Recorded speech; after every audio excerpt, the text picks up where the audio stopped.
پھر حضرت ابو سفیان نے کہا میرا بیٹا معاویہ بھی ساتھ ہیں،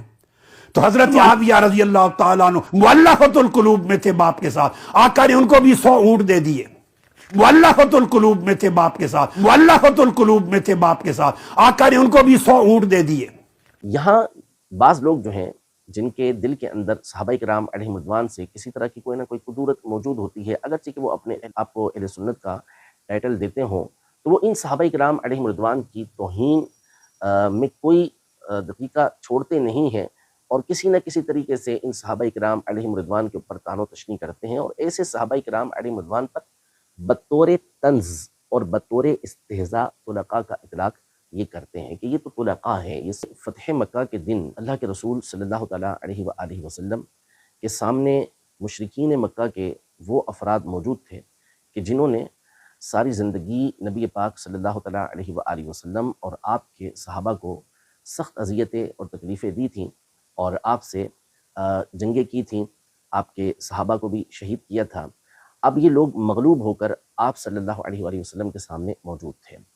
نبی پاک صلی اللہ تعالیٰ علیہ وآلہ وسلم نے جب ان سے پوچھا کہ تم مجھ سے کس طرح کے سلوک کی امید رکھتے ہو، تو انہوں نے کہا کہ وہی کہ جو ایک کریم بھائی اور کریم بھتیجے کے ساتھ امید ہوتی ہے، یعنی آپ کریم ہیں، آپ کرم ہی فرمائیں گے۔ تو نبی پاک صلی اللہ تعالیٰ علیہ وآلہ وسلم نے ان سے ارشاد فرمایا کہ لا تثریب علیکم اليوم، کہ آج کے دن تمہارے اوپر کسی طرح کی کوئی ملامت نہیں ہے، انتم الطلقاء، تم لوگ سارے کے سارے آزاد ہو۔ یعنی ہوتا یہ تھا کہ جب کوئی کسی شہر پر، کسی ملک پر، کسی علاقے کے اوپر غلبہ حاصل کر لیتا، تسلط حاصل کر لیتا، وہاں کا فاتح بن جاتا، تو اب وہاں کے جو لوگ ہوتے تھے وہ غلامی کے اندر آ جاتے تھے، مال و اسباب سارا جو فاتح ہوتے تھے ان کے لیے ہو جاتا تھا۔ ہونا یہ چاہیے تھا اصول کے مطابق کہ اب مشرکین مکہ نبی پاک صلی اللہ تعالیٰ علیہ وآلہ وسلم کے غلام بن جاتے ہیں، لیکن نبی پاک صلی اللہ علیہ وسلم کے کرم کے قربان جائیں کہ آپ صلی اللہ تعالیٰ علیہ وآلہ وسلم نے ان تمام کو نہ صرف معاف کر دیا بلکہ ان کو آزاد قرار دیا کہ تمہارے اوپر غلامی یہ طاری ہی نہیں ہوگی۔ آج اللہ پاک نے قریش کو عزت عطا فرمائی ہے۔ تو نبی پاک صلی اللہ تعالیٰ علیہ وسلم کی اصل اس میں نوازشیں تھیں، نبی پاک صلی اللہ علیہ وسلم کی عنایتیں تھیں، آپ کا عفو درگزر تھا،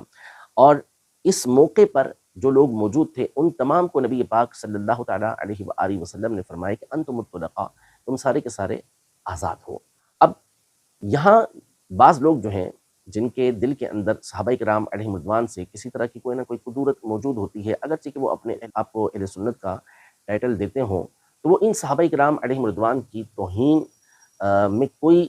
دقیقہ چھوڑتے نہیں ہیں، اور کسی نہ کسی طریقے سے ان صحابہ کرام علیہم رضوان کے اوپر طعن و تشنیع کرتے ہیں، اور ایسے صحابہ کرام علیہم رضوان پر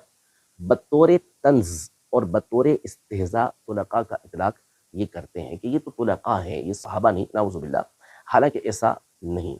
اول تو اس لیے کہ نبی پاک صلی اللہ تعالیٰ علیہ وآلہ وسلم نے اس موقع پر عام معافی کا اعلان فرمایا اور معاف فرما دیا۔ جب نبی پاک صلی اللہ علیہ وسلم نے معاف فرما دیا تو اب دوسرا کوئی اس پر کیسے اعتراض کر سکتا ہے، کوئی اپنی زبان اس بارے میں کیسے دراز کر سکتا ہے۔ دوسری بات یہ ہے کہ نبی پاک صلی اللہ تعالیٰ علیہ وآلہ وسلم نے عام معافی کا اعلان کیا تھا، کسی پر یہ زور زبردستی نہیں تھی کہ وہ آپ صلی اللہ تعالیٰ علیہ وآلہ وسلم پر ایمان لے کر آئے گا ہی آئے گا، لیکن حضور کریم صلی اللہ تعالیٰ علیہ وآلہ وسلم کے مبارک اخلاق کو دیکھ کر ان مشرکین میں سے ایک بہت بڑی تعداد، جو ہزاروں کی تعداد تھی، وہ نبی پاک صلی اللہ تعالیٰ علیہ وآلہ وسلم پر ایمان لے کر آئی، اور اس میں نبی پاک صلی اللہ تعالیٰ علیہ وسلم کے گھرانے کے قریبی افراد بھی موجود تھے، آپ کے چچا کے بیٹے بھی موجود تھے، اور افراد بھی موجود تھے جو نبی پاک صلی اللہ تعالیٰ علیہ وآلہ وسلم پر ایمان لے کر آ گئے، اور آپ کے جو جانی دشمن تھے ان کی اولادیں بھی، جیسے ابو جہل ہے، اس کے بیٹے اکرمہ، یہ بھی فتح مکہ کے بعد کچھ ٹائم کے بعد اسلام لے کر آ گئے جب نبی پاک صلی اللہ تعالیٰ علیہ وآلہ وسلم نے ان کو امن دے دیا تھا۔ تو آپ صلی اللہ علیہ وسلم پر ایک تو یہ ایمان لے کر آئے، اور پھر ان لوگوں کے ایمان بڑے زبردست ہوئے، یعنی اسلام کے لیے انہوں نے بڑی جنگیں لڑیں، اسلام کے لیے بڑی قربانیاں دیں، اور اسلام کی سربلندی کے لیے انہوں نے بڑے کام کیے۔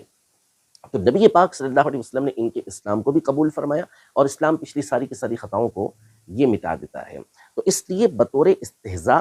ان کو نعوذ باللہ طلقاء کہنا اور ان کو صحابہ سے خارج کرنا یہ بالکل ظلم ہے، اور انصاف سے دوری کی بات ہے، علم سے دوری کی بات ہے، یہ سارے کے سارے صحابہ کرام علیہم رضوان تھے جو نبی پاک صلی اللہ علیہ وسلم کے عفو و کرم سے، نبی پاک صلی اللہ علیہ وسلم کے اخلاق کریمہ کی وجہ سے ایمان لے کر آئے تھے۔ اور انہی میں حضرت سیدنا ابو سفیان رضی اللہ تعالیٰ عنہ، حضرت سیدنا امیر معاویہ رضی اللہ تعالیٰ عنہ، اور حضرت سیدتنا ہند رضی اللہ تعالیٰ عنہ، یہ سارا گھرانہ بھی تھا۔ ان میں حضرت ابو سفیان رضی اللہ تعالیٰ عنہ یہ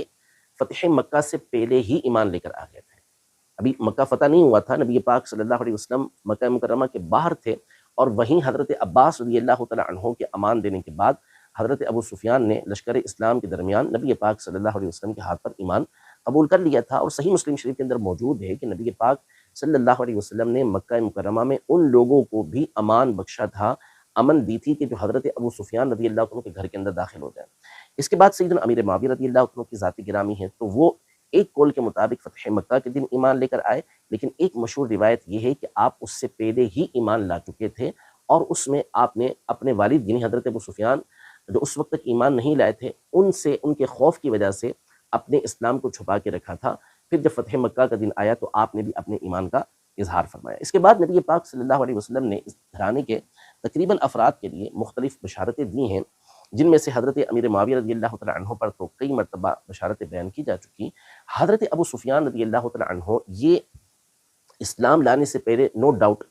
آپ اسلام کے بہت بڑے مخالفین میں سے ایک تھے، اور آپ کفار کے سرداروں میں سے تھے، اور اسلام کے خلاف آپ نے بڑی جنگیں لڑیں۔ اس موقع پر آپ اسلام لے آئے، لیکن آہستہ آہستہ آہستہ آپ کی تربیت ہوتی رہی، اور دل سے جو قدورتیں تھیں وہ ساری کی ساری دور ہو گئیں، اور آپ بہترین مسلمان ہوئے۔ طائف کے موقع پر نبی پاک صلی اللہ تعالیٰ علیہ وآلہ وسلم کی بارگاہ میں حاضر ہوئے، اور اس وقت ان کی آنکھ یہ ضائع ہو گئی تھی، یعنی ان کو تیر لگا تھا آنکھ میں جہاد کرتے ہوئے، تو آنکھ ان کی ضائع ہو گئی۔ یہ نبی پاک صلی اللہ علیہ وسلم کی بارگاہ میں حاضر ہوئے اور عرض کیا رسول اللہ صلی اللہ تعالیٰ علیہ وسلم، میری یہ آنکھ اللہ کی راہ کے اندر قربان ہو گئی ہے، ضائع ہو گئی ہے۔ تو نبی پاک صلی اللہ تعالیٰ علیہ وسلم نے ارشاد فرمایا کہ ان شئت دعوت لک، اگر تم چاہو تو میں تمہارے لیے دعا کروں، اور اگر تم چاہو تو العین فی الجنہ، تمہیں جنت کے اندر آنکھ عطا کر دی جائے۔ تو انہوں نے کہا کہ مجھے جنت کے اندر چاہیے۔ پھر اس کے بعد جنگ یرموک کے موقع پر باقاعدہ جنگ کے اندر شریک تھے۔ آپ کا یہ نعرہ تھا وہاں پر کہ یا نصر اللہ اقتریب، کہ اے اللہ کی مدد قریب سے قریب ہو، اور اس موقع پر آپ کی دوسری آنکھ بھی یہ ضائع ہو گئی۔ یہ ابن حجر اسقلانی رحمۃ اللہ تعالیٰ علیہ نے جو جنت کی بشارت نبی پاک صلی اللہ علیہ وسلم عطا فرمائی، اصابہ کے اندر مختلف کتابوں کے حوالے سے نقل فرمائی ہے۔ تو یہ بشارت تو نبی پاک صلی اللہ علیہ وسلم نے آپ کو عطا فرمائی ہے۔ تو بھلے فتح مکہ کے موقع پر ایسے لوگ ایمان لے کر آئے ہوں، لیکن ان کو طلقاء کہنا بطور استہزاء، بطور توہین کے یہ جائز نہیں ہے۔ جو اصطلاح کی کتابیں ہوتی ہیں اور اس میں صحابہ کی کیٹیگریاں کی گئی ہوتی ہیں، تو اس میں مختلف طبقات کے طور پر ان کا یہ ذکر کیا جاتا ہے کہ یہ سابقون اولون میں سے ہیں، تو یہ فلاں موقع پر ایمان لانے والے ہیں، تو یہ فلاں موقع پر ایمان لانے والے ہیں۔ یہ اس اعتبار سے ہیں۔ اور ہر زمانے میں جو القابات ہوتے ہیں ان کے اطلاقات جو ہیں وہ الگ الگ ہوتے چلے جاتے ہیں۔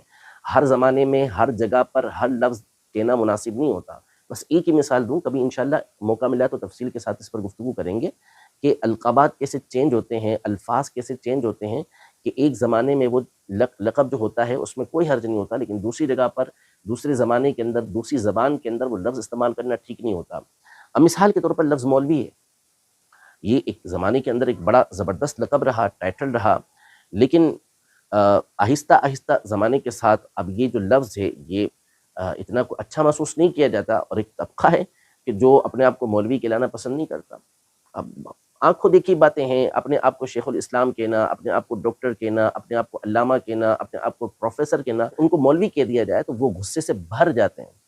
غصے سے بھر جائیں گے، نہیں نہیں نہیں ہمیں مولوی نہ کہو۔ وہ مولوی کیوں نہ کہیں؟ مولوی مولانا ہی کی طرح تو ہے، لیکن چونکہ ہم بھی یہی کہیں گے کہ آج کا دور جو ہے، آج کے زمانے میں یہ لفظ جو ہے وہ اتنا معزز نہیں رہا، تو اب مولانا کہنا یا جو واقعی اس درجے کا ہے اس کو مفتی کہنا، اس کو علامہ کہنا، ٹھیک ہے کہا جائے، اس کو یہ لفظ نہ کہا جائے۔ تو جب آپ اپنے لیے ایسا لفظ پسند نہیں کر رہے تو صحابہ کے اوپر جو ہے وہ آپ اس طرح کے الفاظ کے اطلاقات کیسے کریں گے کہ اس دور کے اندر یہ لفظ کہنا یہ ویسے ہی غلط ہو چکا۔ اور وہ بھی جو استعمال فرمایا نبی پاک صلی اللہ علیہ وسلم نے، وہ